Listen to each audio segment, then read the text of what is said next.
Very simple to use. That goes into your recording? Yep. Okay. That goes into your product. That's your return chute. Okay. So you're connecting up the air to over here. Yep. Air goes on there. This is a grounding cable. So when you're flushing it, you need to ground this, earth it out, so that you don't get a static charge when you're flushing. Yep. The air goes on here. Turn the regulator up, open the air, and what it'll start to do, release valve is open, so it's going to start to pick up and return like so. To get the pressure to the gun, close this one.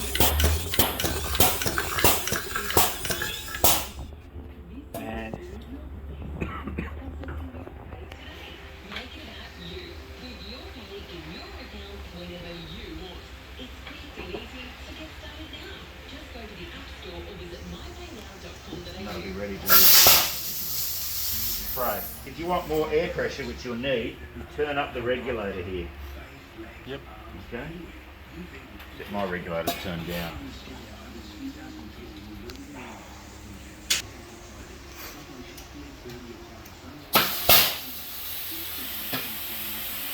And that's how it's sprayed. So when you let go of the trigger, pump will stop. When you want to depressurize the system, same as a normal airless, simply open up this valve here. Yep. Push the fluid out and shut the air off just to save it from racing, that's all. So your main control is the air pressure in. So if you want more fluid pressure, you increase the air pressure. If you want to reduce the fluid pressure, you decrease the air pressure. But when you're not using it and you've got it open, turn the air off. When you're ready to pump, turn the air on. So there's only two controls, air on and relief valve. That's open, that's closed. We close that off, pressure builds straight up. Yeah. Okay, and if I wanted to clean now, same thing or just different? If you want to clean, I mean, you guys think use the same thing. normal airlesses? Yeah, It's yeah. exactly the same as a normal airless. Okay. So what you're doing is, firstly, you're relieving the pressure. Yeah. Shut your air off. Comes out of your paint. Put that into thinners. Separate this in.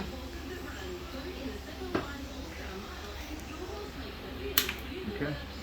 You put that over a slops drum, and you would initially just open the relief valve, turn the air a little bit, and start pumping thinners through.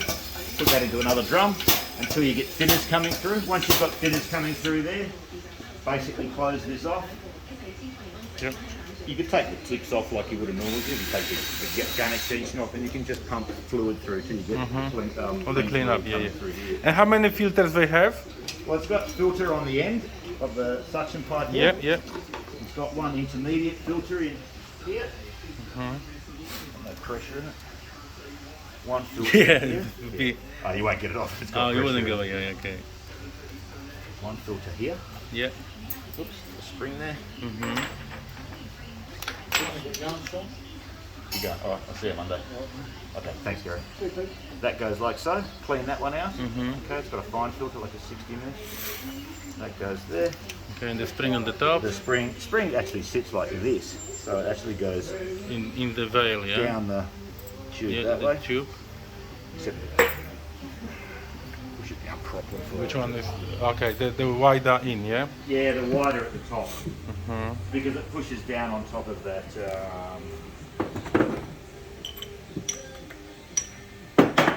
Come out here.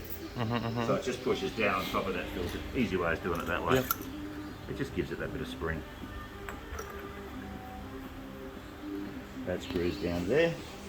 So after you've flushed it, you want to make sure the filters are clean. Okay. You've got one more Perfect. filter Oh, it's in the hand, yeah. in the gun. In the Right, gun, so yeah. Open that up, unclip, open that up. What are you spraying? Polyurethane or something? Okay. So you're going to have to flush. In every half an hour. An hour. Well, it depends on the pump life of the product. There's a filter here as well. you Yeah, see. yeah. Gotcha. Okay, so wash that out and the spring. Yep. That just goes in. Perfect. Make sure it only goes in this way. Okay, on the camera, that way. The pointy end in. Yeah, if you do inside it the the- wrong way, it blocks it. Okay. It'll block the gun. But they off. almost look identical. They do. They're similar. It's Okay, they'll be longer. The point. yeah, the longer end goes in. Yeah, if you put them backwards, Then same be- with then that, become an you- issue. You can block. You can block the fluid. Oh, lovely. Beautiful. Now with your polyurethane, I think was that the data sheet Jen was Yeah. showing me? Okay, that had about a 6-hour pot life. But I think top coat, Prima not, Prima shorter. I think the primer had about 6 hours. Was it? One of them have, I think, 2.5. Okay, all right. So to understand it, a simple way is once you mix hardener together, right? Time. That's the first thing you check is the time. So if you mix it at say 10 a.m. and it's got a 2-hour pot life, as long as you keep putting material through, from the very first time you put the material through, you have about 2 hours before that starts to catalyze. Okay, so if I was spraying and it had a 2-hour pot life, if it was 10 o'clock, if I sprayed one drum and it was 10:45, I'd probably try another drum, I'd mix up another drum, spray for another maybe 45 minutes, and then I would flush the pump. I would try to flush it about 20-30 minutes before the time. the 2-hour pot life expires. So if you had a 6-hour pot life, Yeah, the 5.5, yeah. you could theoretically, if you put one drum through an hour, you could probably put four drums through and then flush it. Yep. Don't try to stretch it too far because also as the pump moves, it also causes a little bit of friction in the material and it can warm the pump up a little bit, which decreases your pot life and increases the temperature. So that's at 25 degrees C. If you're at 35 degrees C, that pot life becomes shorter. Shorter. So if it's super hot, Exactly, yeah, depends on the weather. Go one on the short pot life. Go one drum, flush. Do a quick flush. If it's a longer pot life, maybe bring it down to about 5 hours or 4 hours, something like that. Perfect. But what you've got to remember is when you're flushing to clean it. So if you've used airlesses before and you've flushed them with water to get the acrylic out and that sort of stuff. Same with this, you're putting the thinners through the machine, you want thinners to come through here and you want thinners through the gun. But once you've done it through the gun, a good idea with the thinners is to put these two drums back together, turn it on, you just run it at a slow speed, and for about 5 minutes, just let thinners go through it. And that will clean it perfectly inside. If you just But still, for the cleaning, sort of, do you up the bucket, yeah? with the thinners, yeah. So after you've initially pushed the paint out, let it recycle for about 5 minutes, right? And what you'll find is that keeps pulling the same thinners through here, back through here, and that cleans all the pump, which is the important thing. Fantastic. Once you've got thinners through the gun and hose, that's clear. But the pump, because this is all literally just one pipe all inside, there's not many places it can get caught. But in the pump, it has in between the seals and around the piston valve and around the balls. So a good continuous cycle of thinners through there will break all that down, will clean it. Okay, 5 minutes, So, perfect. yeah. And they can, in the safe circle, just keep That's on. right, that's right. And the Because very low sort of volume, yeah? sometimes guys will clean it like they do when they're spraying acrylics.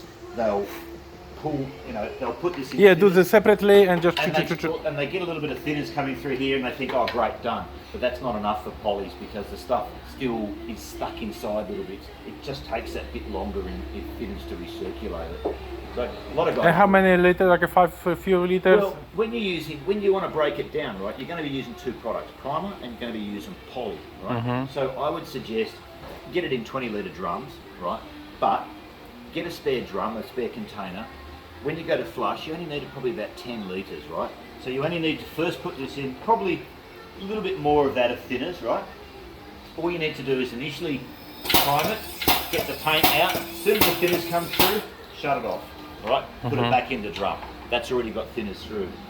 Take the front off the gun and close this valve off and push the rest of the paint out until you get a little bit of thinners coming through here, right, or through the end of the nozzle.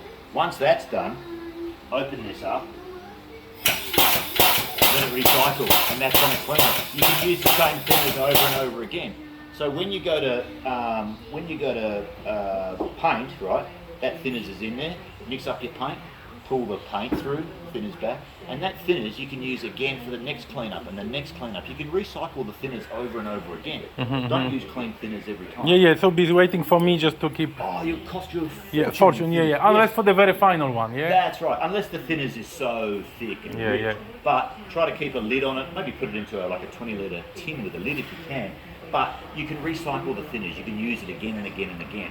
Doesn't have to be perfectly clean. You Yeah, exactly. Just have to to make break sure down the everything break quality. down. Yeah. That's right. Beautiful. That's right. Okay. So that's a good way of saving thinners. The other thing is they've got some oil under here. See, there's a little bit of oil. Yeah. Okay, so we'll give you a bottle of oil and just give it a squirt every day, just here. It should be somewhere in my. Yeah, I'll give you some. Anyway, the smaller bottles we have will get in there. Yeah. Right, put a bit of oil in here, and then once a week you want to put some oil into the air motor. So, how often are you going to be using the machine? Not very often. Okay.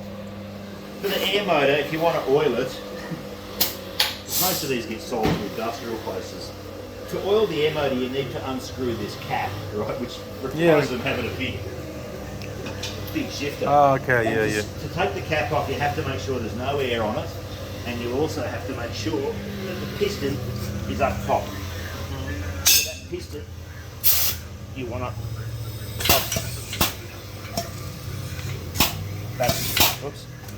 that's top there. Okay, gotcha. Air off, get the air out. And what to do? Yeah, big one. 100% got to have the air off. If that had air in it and it snapped your fingers or cut your fingers off, that's the trip rod. That goes up and down. So inside there. Yeah. And all you do is get some Just oil. a few drops, yeah. Yeah. Squirt it on. We'll give you a bottle. 20. That's it. That's it. That's it. If you oil it, it'll go for years. If you don't oil it, it'll go for 11, 12 months. Yep. Beautiful. And just tighten that up. That's it. It doesn't have to be crazy tight. Plenty. Thank you. Thank you. Get those two bottles.